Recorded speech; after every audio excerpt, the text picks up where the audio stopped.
Ну что?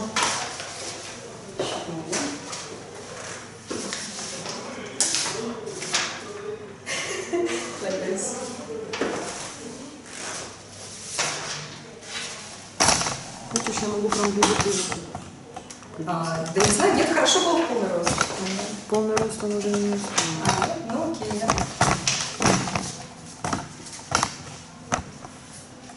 Давай начинать. Нет, подожди.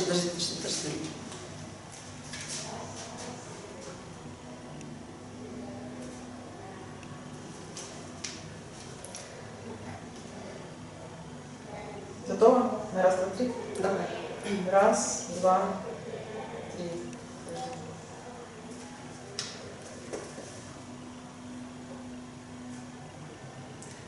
Здравствуйте! В сегодняшней лекции мы открываем цикл мероприятий, посвященных Евгению Примакову. Наша лекция пройдет на английском языке для международной аудитории, и я хочу поблагодарить РЦНК и молодежный клуб за организацию. Hello everyone, my name is Lydia Ardanova. I studied philosophy in St. Petersburg, and here in Cyprus I'm doing my PhD project dedicated to secret poetry of Renaissance. And today is our third event of series Literature, Art and Technology. And today I'm going to talk about cyberpunk movies. So shortly in previous episodes, in our first talk, I defined what is art, what is technology, how they are connected, how they are binded and how they differ from each other, and how we can resist some negative sides of technology as automatisms in our existential experience and in culture, and how we can resist them by means of art and precisely poetry. And then at our second meeting, I talked about language and power, about how language constitutes our perception of reality, how it constitutes our everydayness, and then how political forces operating the discourses may shape public opinion, and again, how we can resist that and how can we be aware of that. So, well, today I decided to hit the point and talk about all three, literature, art and technology, in something very precise, which is the specific genre of science fiction as cyberpunk. And I will talk about 4 movies. I don't know if we will have time, or maybe we'll have to break it into 2 lectures to talk about everything in detail, so we'll see how it goes. However, I want to talk about 4 movies. It's The Matrix, filmed in 1999.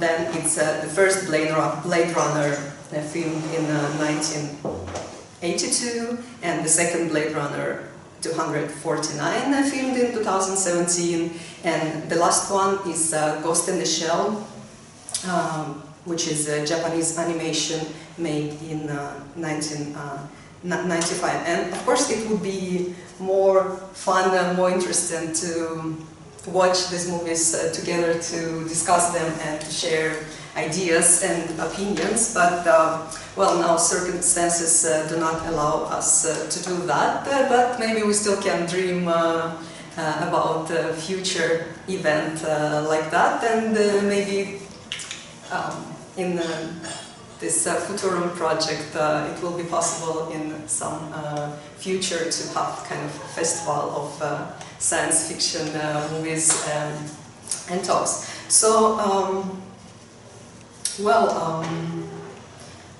yeah, to the point. So cyberpunk is a genre which is kind of a response of literature and cinema and the media art to the phenomenon of technologies, where merge cybernetics, bioengineering, artificial intelligence and political control, and all this faces social problems and ethical and existential problems on humanity. And I will not talk as much about the genre itself, because it deserves special study, and it's a subject of theorists of literature, of those who study contemporary literature and film. But what interests me, and I thought will be interesting to share in the frame of our Futurum talk, is how these films again reflect our reality, or which philosophical, which significant ideas exist behind the thrilling action of these popular and action films. Then, well, the choice of movies. Someone may ask why I've chosen such old films instead of talking about something more recent and more trendy, like Westworld or Altered Carbon or Black Mirror. And my answer is that, well, of course it would be interesting, but then all these films were largely influenced by the early ones, the ones that I will talk about. And then first we need to understand what happens in these fundamental works, and then we could understand much better and in detail what happens in these more recent works. So yeah, let's get to it. So what is a cyberpunk, or what it means? Well, cyberpunk is a genre of subgenre of science fiction. And the word itself, the word cyberpunk, it consists of two parts. Cybernetics. Cybernetics is introduced by Norbert Wiener in 1948, where he defines cybernetics as the scientific study of control and communication in the animal and the machine. And the word itself, it derives from a Greek verb, kiber-now, which means to navigate the sea, to lead the ship, to control the ship. And then kibernetiki is this art of governing, and in modern Greek, kibernesi means just government. So it's the first time part of word cybernetics, and second part is just punk, which is a subculture of those who resist the system. And the word cyberpunk was used for the first time in 1983 by the American writer Bruce Bethke as a title for one of his stories, and then it gave a name to the genre of literature that appeared somewhat earlier, and it appeared as early as in new wave science fiction of 60s, 70s, and the predecessor, the writer who is considered the predecessor of this genre, is an American writer, Philip Dick. Philip Dick, and his story, not a story, it's bigger, it's a novel, why to androids dream of electric ship. Yeah, it was written in 1968. Then it became the base of scenario for Blade Runner, filmed much later. So here is the name, Philip Dick, the drawing of Electric Sheep, which is the predecessor of cyberpunk. And then the genre itself appears with the works of William Gibson, and his most famous novel is Neuromancer, 1984, and then there is a paradigmatic for the genre collection of stories, collection called Burning Chrome, published in 1986. Yeah, and I thought of mentioning one of the stories from this collection. It is called Johnny Mnemonic, and there is another action film filmed in 1995 with Keanu Reeves, Johnny Mnemonic. And it's interesting that the story itself was written in the beginning of the 80s, but its action in the story, the setting happens in 2021, which is well, our time, and it's the setting of global pandemics. And in the movie, we see some scenes where people are wearing masks, and it has to do with China, so there are many allusions, and we may only wonder how it was a kind of a prophecy made in literature, or maybe it was just a dramatic coincidence. Well, we'll never know, but anyway. So the main feature of cyberpunk is a combination of high-tech and low-life. That is, there is some advanced technological and scientific achievements such as artificial intelligence and cybernetics, and it's juxtaposed with a degree or breakdown, a radical change or catastrophe. However, some serious problems in the social order. And this genre can also be characterized as dystopian. So there is always some dystopian setting that is something undesirable, a place where we don't want to be. And what dystopia means, again, it's a word derived from ancient Greek, and this means something bad, and topos means place, so it is a bad place where you don't want to be. Dystopia can be also called anti-utopia, that is something opposite to utopia. And utopia refers to the book by Thomas More. It's a book of 16th century which depicts some perfect society, perfect state somewhere on the island. And of course it's a place that does not exist. So utopia, it means good place. In Greek is a prefix which means something good. It's a good place which does not exist, while dystopia, well, is a bad place which almost exists, or it's like really close to what we have. And so, yeah, in the world of cyberpunk, things are not going that well in the world generally, and hand in hand with technological advance, there is either a general decay or some global catastrophe like ecological collapse or violent political struggle or altogether.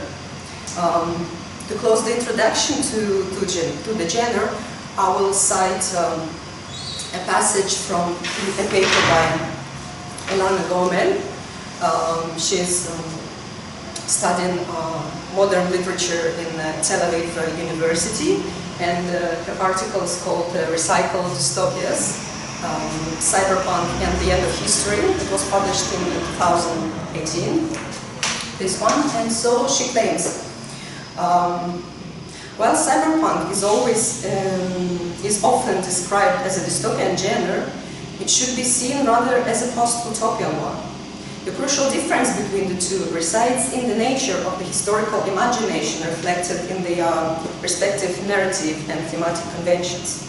While dystopia or utopia, structurally the same genre, reflects a teleological vision of history in which the future is radically different from the present, then post-utopia corresponds to what many scholars, from Frederick Jameson and Francis Fukuyama to David Bell, have diagnosed as the end of history, or rather the end of historical teleology. Post-utopia reflects the vision of the broad present, in which the future and the past bleed into and contaminate the experience of now. And from its emergence in the 80s and until today, cyberpunk has progressively succumbed to the post-utopian sensibility, as its earlier utopian, dystopian potential has been diluted by nostalgia, by repetition and recycling. And by analyzing the chronotype of cyberpunk, we argue that the genre's articulation of time and space is inflected by the general post-utopian mood of global capitalism.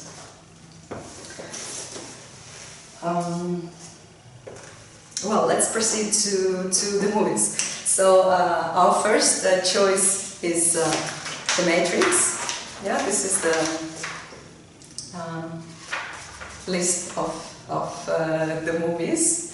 And it's a bit funny that we talk about advancing technology and there's no even PowerPoint or nothing like that, and I just show papers, but then we may call it retro futurism, which is also special aesthetic, so you may enjoy it in a way. So, okay, first one, The Matrix. And I believe everyone has seen Matrix at some point. Well, so probably most people remember at least some scenes from it, like Neo and Agent Smith. To remind the Matrix, it was written and directed by Wachowski brothers, who now became sisters. They went transgender. And the movie stars Keanu Reeves, Lawrence Fishburne, Carrie-Anne Moss, Hugo Weaving, and Joy Pantoliano. And later it was developed into franchise, so there's a sequel and prequel. But I will only talk about the first one. The film depicts a dystopian future in which humanity is trapped for a long time inside a simulated reality known and called Matrix, which was created by intelligent machines to distract humans, while machines use energy of human bodies, so they use humans as batteries. And those who've seen the film probably remember this fascinating, striking scene where with these power plants, which are like hubs where human bodies are like little batteries inserted into the huge iron towers.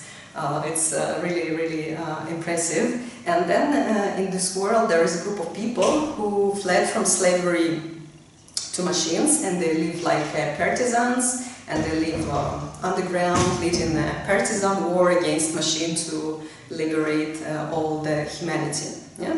And this is how Keanu Reeves, the character of Keanu Reeves, a computer programmer Thomas Anderson, under the nickname Neo. Yeah? This is how he uncovers the truth about the Matrix, and he's drawn into rebellion against the machines, and he's the chosen one to liberate the humanity.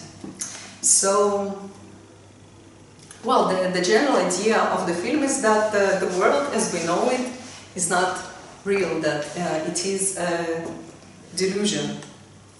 And then if in this film this idea unfolds in technological, this cyberpunk, dystopian decorations, as we know it, then the idea itself is, of course, not new, and probably it is as old as humanity itself. Yeah? And it's this suspicion about the nature of reality, that how can we know that the world that we perceive, how can we know that it's real? Maybe it's a kind of delusion, and we cannot be sure. And this idea is reflected in many of world's mythologies and religions, and then of course in philosophy, and of course even nowadays professors of philosophy at the universities, yeah, they discuss the ontological and metaphysical questions of what truly exists, or what there is. So the question remains relevant.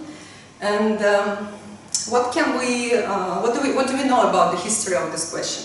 Well, in the history of philosophy, the first time this idea about this unrealness of reality, it was elaborated in the works of Plato in 5th century BC. Yeah, Plato.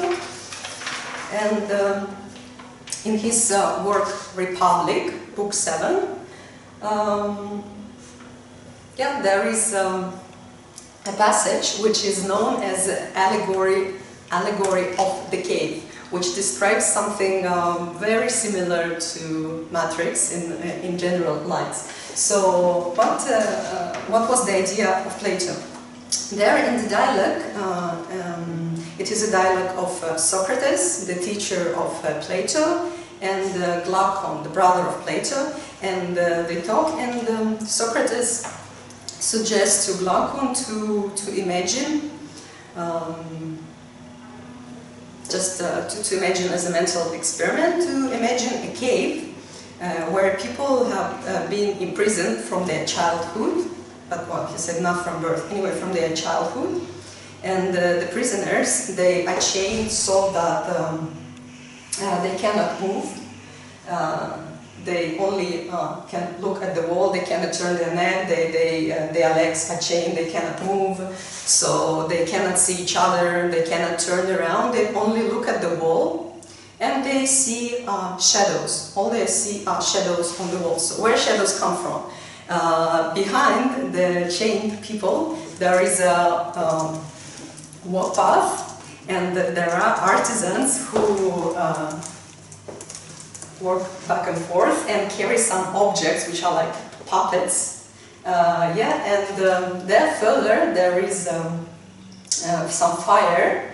And this is how like the fire lights the objects or puppets that artisans carry, like that. And the shadows are reflected on the wall. But the people who did not see anything else in their life, they believe that the shadows that they see on the wall, they believe that this is reality.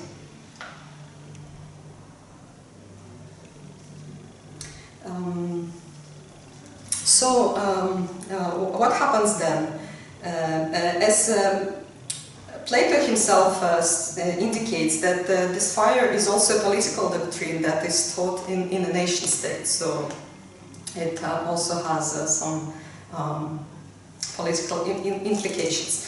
And well, of course, it's not all there is. Like there is this cave, but then there is the real reality outside, and there is the truth and goodness symbolized by the sun, and there is reality which is not material, which is the reality of ideas. It's that theory of ideas introduced by Plato. So according to the Plato, very few people can escape the cage, the cave, and these people, according to Plato, they are philosophers, and for them it takes decades of training to be able to escape from this delusional perception to understanding like the reality of things. And then he says about the artists, that some people will reach this level of being artists who carry the objects. So this is the theory of the unreal reality suggested by Plato. And this is more or less what we see in Matrix, with the difference that delusions are caused not by artists, but by the machines.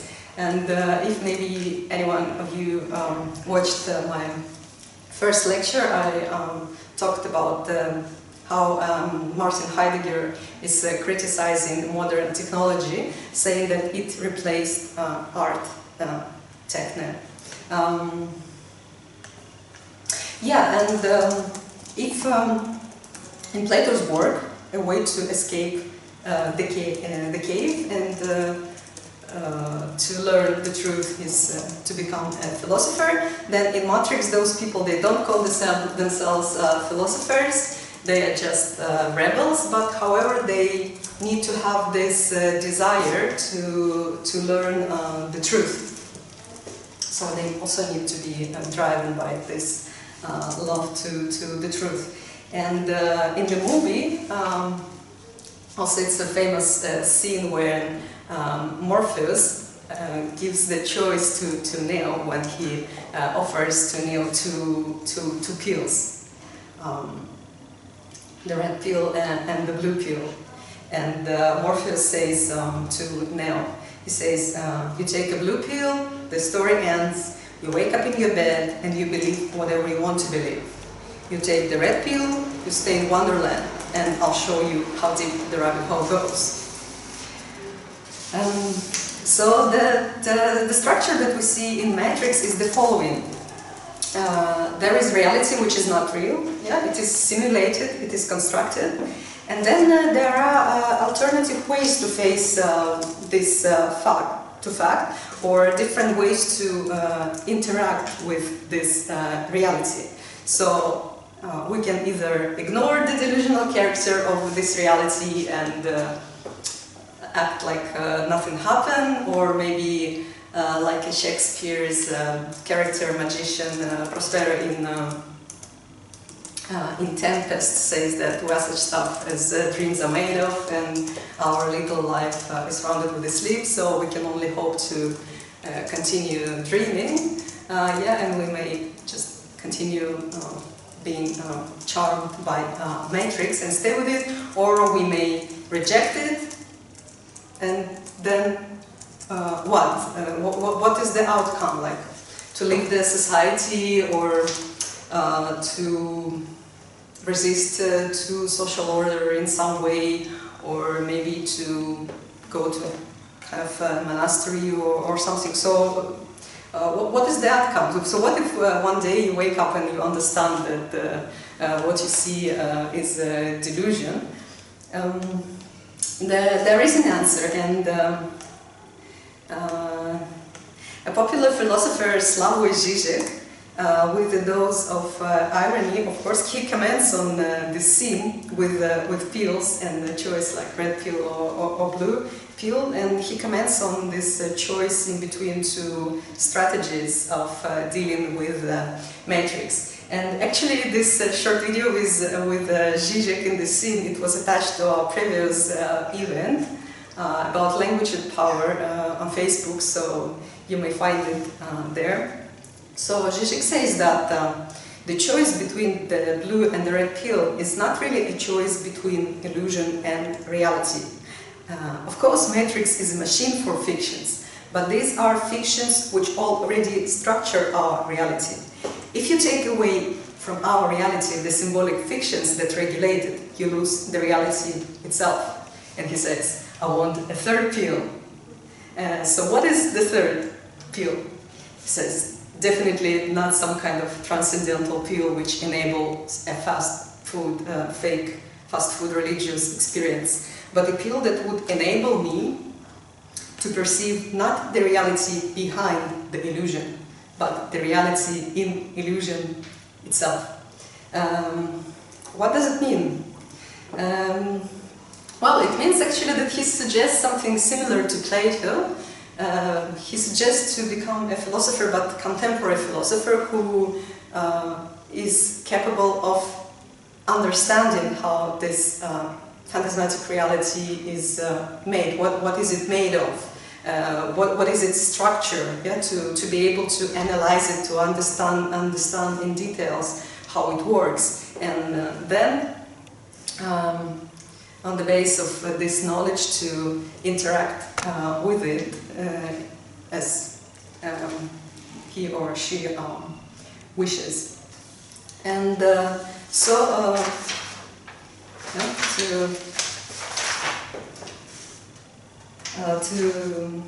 say shortly what is this third field, it's nothing else than just critical thinking. Yeah, so critical thinking, I suggest, is our best friend when it comes to dealing with Matrix. And of course here the means for developing critical thinking is general education, of course general knowledge, but then if it comes to analysis of popular culture and understanding how it works, then there are some basic aid books dedicated to analysis of popular culture, and I will recommend some of them.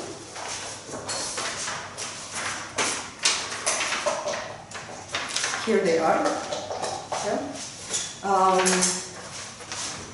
First one is, of course, must read, it's Mythologies by Rolandom Bартесом,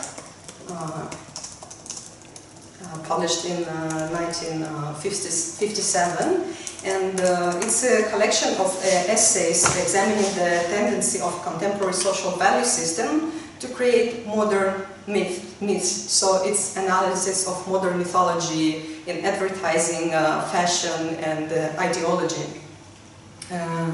Then again, Slavoj Žižek, and literally any of his works, and he has written a lot of books, more than 20 certainly, but well, some of them, yeah, to suggest like an introduction to Jacques Lacan through popular culture, the sublime object of ideology, and many more. Yeah, and another paradigmatic book to understand the contemporary culture is Jean Baudrillard's Simulacra and Simulation. And it's interesting that this book is actually starring in the film Matrix itself. I mean, it appears on the screen, and it appears as the book used to conceal discs. Yeah, and Morpheus, he quotes the phrase "desert of the real" from this book. And Wachowski brothers, in one of the interviews, they even said that this book, Simulacra and Simulation, that this book was required reading for the actors prior to filming. So all the actors in the movie, the Matrix, they all knew the theory, the background, the background of this film, as the background of its ideas. And some interpreters of the Matrix, they mention Baudrillard's philosophy to support their claim that the film, like the entire film, is just an allegory for contemporary experience in a heavily commercialized, media-driven society, especially in developed countries. And yeah, another book dedicated to this, which was also recommended by Wachowski brothers, and they admit that it influenced their production. It's Kevin Skelly, Out of Control, the New Biology of Machines, Social Systems, and Economic World. Well, then, the philosophy of Immanuilom Kant also influenced the film, and well, unfortunately we don't have time to deepen into it. And there are many other interpretations of the Matrix connected to mythology or Christian religion or some biblical allusions.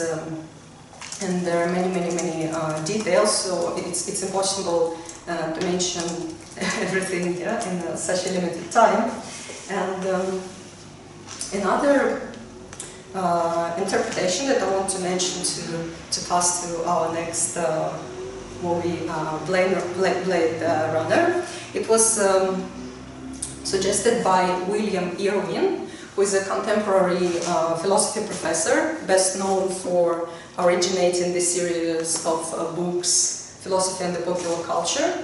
And he suggested an interesting association of Matrix as a generated reality invented by malicious, bad, evil machines, with the idea of a philosopher of the 17th century, René Descartes, in his work Meditations on First Philosophy, where Descartes is also trying to examine what is real. And as a mental experiment, he supposes in this book, so what if some evil demon created this delusion to deceive me? How can I know that I truly exist? And it's the question that interests René Descartes. And well, with this connection to René Descartes, let's pass to our second focus film, Blade Runner. And if The Matrix, it was praised by William Gibson himself, that most influential writer of cyberpunk literature, and who said that The Matrix is arguably the ultimate cyberpunk artifact, then, well, Blade Runner truly is a gem. It's masterpiece of cinematography, and it is a perfection in so many aspects. And those of you who didn't see this movie, I strongly recommend it. It's well, science fiction film which is truly fantastic as a work of in the work of art, as a work of art. And also I wanted to mention that first Blade Runner is also recognized for its soundtrack, and the soundtrack was made by a Greek composer, Evangelos Odysseas Papathanasiou, who is widely known as Vangelis. So, Blade Runner. Do we have time? How much time do we have left? 20 minutes. 20 minutes. Well, certainly I will not be able to say everything that I wanted to say it today. So, maybe we can break this into 2 chapters and continue the next time. And today I will just say a few things for the introduction, and then we continue the next time. Right? Okay.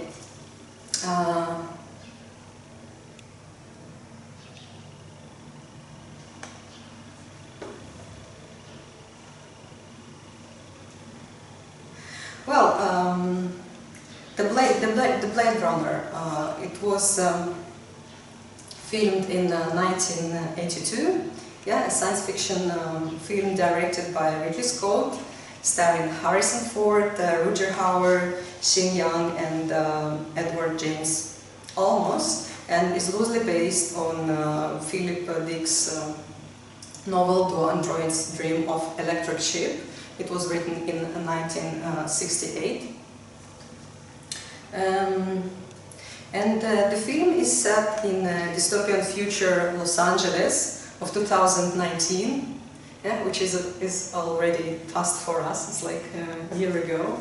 And in the world of Blade Runner, there are synthetic humans known as replicants, and they are bioengineered by the powerful Tire Corporation to work at the space colonies. So they are not precisely robots, they are physical, they are biological. It's just that they were not born from human parents, but they were produced at some biofactory.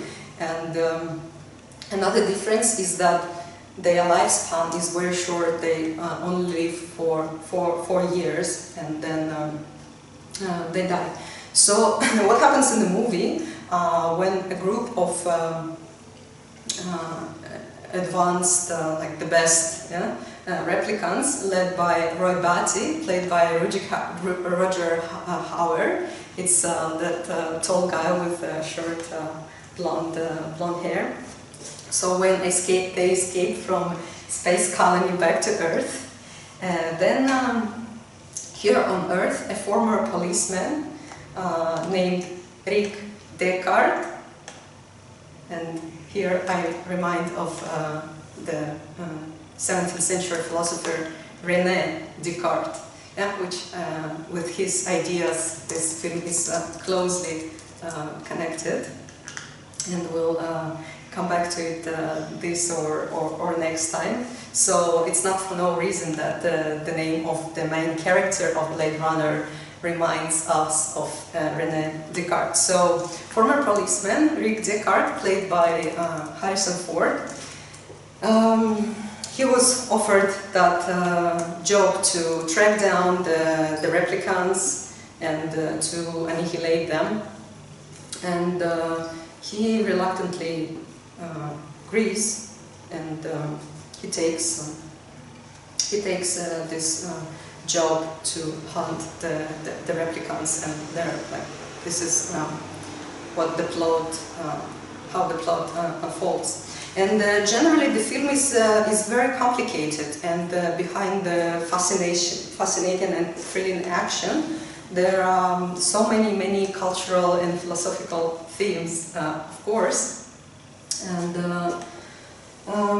well, as a film, to mention a few things, as a work of cinematography, it operates on multiple dramatic and narrative levels, and it employs some of conventions of film noir, including a character of femme fatale, that fatal woman who in the Blade Runner is Rachel,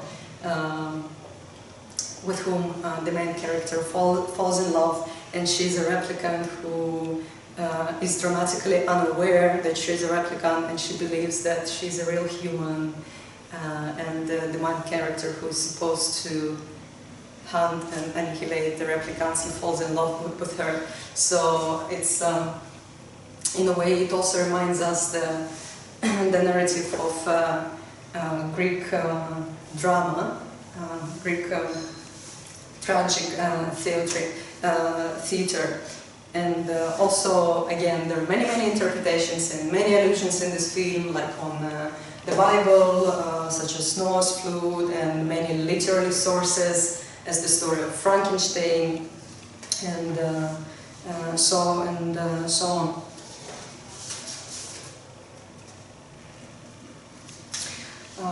So then, what is the main theme, the main question raised in this movie? It is a problem of authenticity of the human being. If we draw comparison with The Matrix, we'll see that for the heroes of Matrix, if they doubt the outer world, the reality of outer world, once they kind of wake up to this understanding, they no longer doubt themselves. They no longer doubt themselves, so they can clearly distinguish who is human and what is a machine. So they are humans who struggle against the machines, and it's clear they are not problematic for themselves. But in the Blade Runner, it's different, because we have humans and we have replicants who are just like humans. Yeah, but they are not. And in the case of Rachel, who does not even realizes that she's not an authentic human, and there are implants, there are memory implants that make replicants believe that they are history of their childhood, and they have memories, they remember their parents. So they have this totality of human experience of self, which includes memories and feelings and emotions. And in this situation, in this science fiction world, where technology can create such a being, almost indistinguishable from a human, how can we be sure that we are true humans, and that we are authentics? And how can we know that our most intimate, our most hidden feelings are truly ours? Maybe all that we know and we feel is fake. Yeah, maybe it's a product of some technology. And well, if at the level of the actual technological development, that is robotics and artificial intelligence, at this point where we are now in reality, we did not yet reach the level of producing a real human-like robot or cyborg, even though maybe we come closer to it.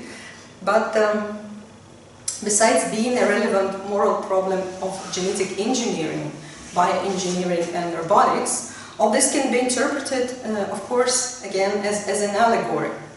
That is, that if the reality is socially constructed, yeah, it's not something natural. It's a cultural thing. It's an artifact created in many aspects by the human. So if it is so on the inside, on the outside, then it is the same thing happens on the inside our minds and inside our souls.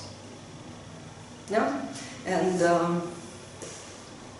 well, to look back again, the previous time I talked in details about this phenomenon of social construction of reality and how language defines our perception, our ideas, yeah, and our understanding of reality and self. And so it's not essentially a technological problem, this problem of human authenticity. And it's just in the 20th century that this problem became technological, that is connected to the virtual reality, the simulated reality with multimedia and digital communication in general. And now one of the questions that concern modern individuals is the question what I truly want. Yeah? What is my true desire? Who I really am, right? Or how to find myself. And we may see many master classes or seminars, or there are like specially trained psychologists and psychanalysts and so on, who are supposed to help a person to find their true self in a way, even though we don't know what is it, this true self. But indeed, in our era, it's very difficult sometimes to distinguish what is our true desire or our true thoughts, or what is imposed on us by advertising or like media, I don't know, influencers like trends on Instagram, or maybe other social demands or whatever it is. So the question is what is authenticity, or how to find it, yeah? How to live authentic life, yeah? How to be true to yourself, and what is this true self? How are we going with the time? Do we still have some time? 10 minutes max. 10 minutes. Well, yeah, I still have a lot to say, so I suggest I will leave it for the next time. And maybe with this question we can make this logical stop and stop at this question. Yeah, if we live in the world which makes it really hard to distinguish true from false, or natural from artificial, yeah, or like fake from authentic. How can we navigate this world? Yeah, how can we distinguish the one from the other? Yeah, and so then the next time I will continue the analysis of Blade Runner movie, and I will deepen into like philosophical aspects of it, and of course I will discover the symbolism of the title itself, what it means to be a Blade Runner, and why every one of us is a Blade Runner in a way. And I will then next time talk about the second Blade Runner, which maybe, according to one of the interpretations, maybe suggests the solution to this question of how to be human when the world itself isn't human, and there are implications from moral philosophy, and also in this film there is critique on biopolitics and other allusions, and the very last film that I wanted to analyze, the Ghost in the Shell, which I also dearly love.